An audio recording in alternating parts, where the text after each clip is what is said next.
Welcome to Book Time with Ryan. I am Ryan, and today I'll be talking about The Perfect Storm. There we go, now it can be in focus. A true story of men against the sea, with new afterword by Sebastian, is it Junger or Younger?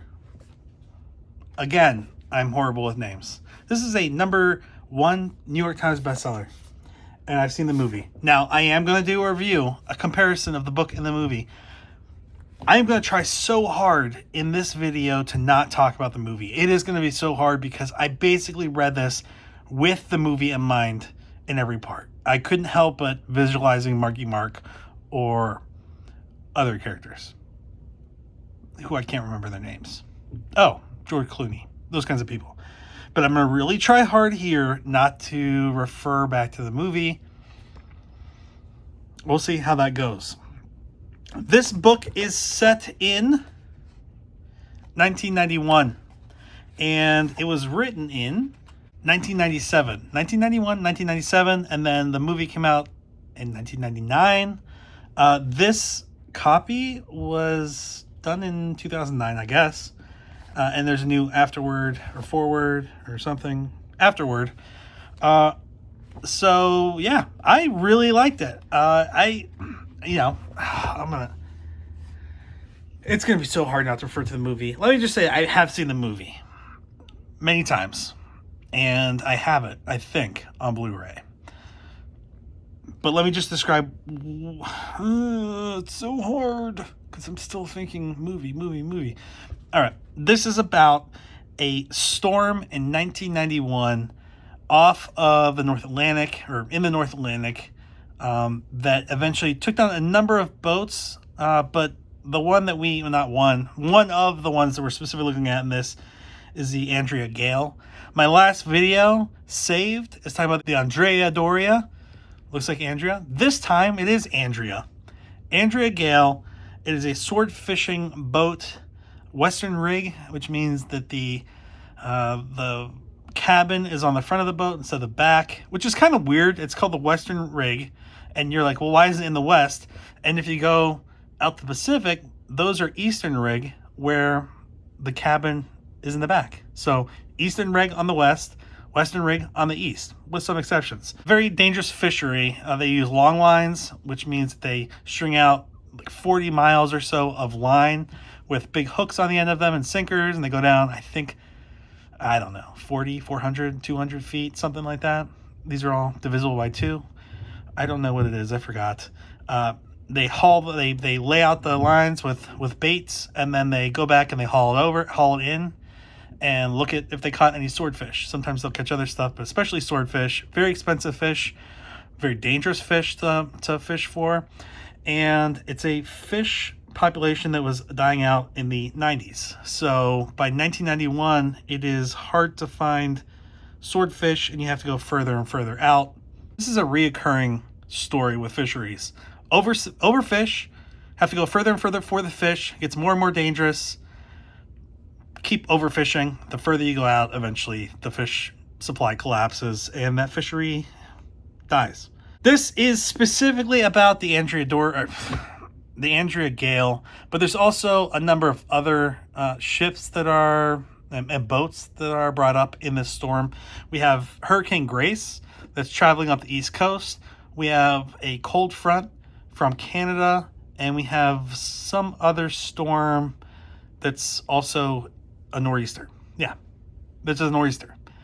And these 3 storms come together off of Massachusetts, and there's a few fishing areas that are talked about. I think it's Grand Banks, George's Bank, and Flemish Cap. And these are kind of areas where there's some upwelling. It's a little bit shallower, so there's some like krill or phytoplankton, whatever, some kind of plankton blooms, and then there's just more stuff. Yeah, is that really clear? Was that clear? I just ate a bomb pop. That's why my tongue's that color. It's not usually like reddish blue. Okay, so there's a storm coming. Remember, this is 1991, so they are using Loran, but they're also starting to use other things. Loran is still a major navigation aid. They have faxes where they get weather reports. These weather reports are not immediate, so it will take, like reaction times at sea are slower because the distances are greater and the speeds are slower. So you'll see, like, you look at a map and you say, well, they're not that far out, but they are, and they're also going relatively slow compared to what you do in a car. So these distances are great, and they're going much slower than you would in a car, and you think, how long would that take me in a car? A long time. They end up going pretty far out to the Flemish Cap to really fish more because they weren't getting a whole lot of success further in. And on their way back, they're cruising back to home. The storm is in their path. There are other ships out there, other boats, other fishing boats out there that they stay in touch with. There's also a sailboat that we kind of follow during this time period, and a larger Japanese fishing vessel. We also have a Air National Guard helicopter that crashes, going out to rescue or search for some people. Also, the Coast Guard cutter Tamarora and I think the Tampa, the Tacoma, some other Spencer, and the Coast Guard cutter Spencer. Look, another coin. Coast Guard cutter Spencer. I think I've been on the Spencer. This was kind of weird because this was left on my desk at Coast Guard headquarters while I was out for a week or two. I don't know who left it there, but I kept it. It's a nice coin.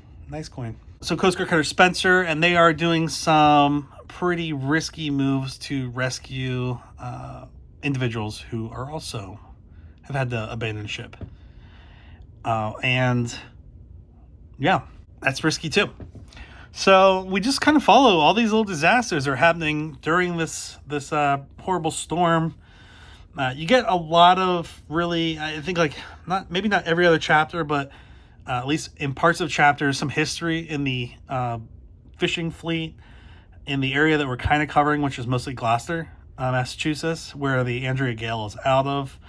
The families back home, the relatives back home, past incidents of disasters and terrible weather and rescues, and it's really good because it not only talks about this specific storm, the perfect storm from 1991, it also gives you some history. And I think Sebastian Junger, whatever, does a really good job of providing a lot of the foundational knowledge for understanding what ships do, how they're designed, what happens at sea, what crews are going through.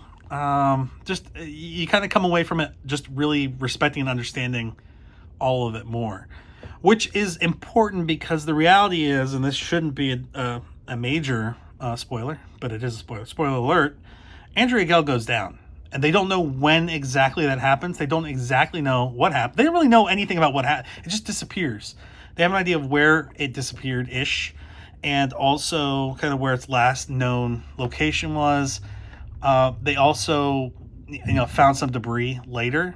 So it was lost, but they don't know what happened in those moments between, like, the last time it was heard from and when it disappeared. So a lot of what he's doing in this book is just kind of relaying what may have happened and using other experiences and people who survive these experiences to kind of relay thoughts that go through people's heads, what the experience is like, how quickly these things can happen, how the crew is reacting to each thing that may happen.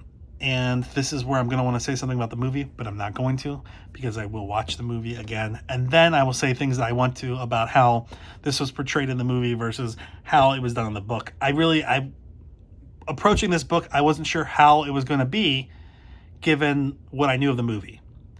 And I think what I found in the book is that it's clear that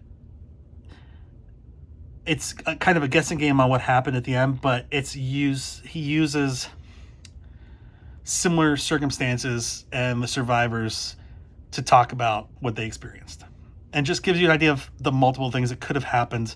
Again, like, I'm thinking right before I speak, like I'm going to go into the movie. I'm not going to. So I really like this book. I think it does a great job. It, you know, it talks, I was talking about the movie again. It's a, I almost said great movie. Great book, 5 stars. And I'm really looking forward to the movie. I think, like, watching the movie and doing the review. And I really think between what I remember the movie, I mean, the movie's great, but I think I like the way the book did things. And I'm not sure the movie could have done it a different way, but we'll see when I do that review. So, The Perfect Storm, a true story of men against the sea by Sebastian Junger, whatever. Great stuff. And just to remind you how terrible and how dangerous the ocean, the seas can be. I've done a number of other videos about cruise ships and about tankers and about carriers and even Coast Guard cutters. This is the first one I think I've touched on that is about a fishing vessel. So a lot of fishing vessels out there. I've worked in those fisheries with Coast Guard cutters, and there's a lot of them out there. They're out there all the time, and they get into trouble. It's a very dangerous job. So that's it. Thanks for being here today. I will talk to you later. Have a good one.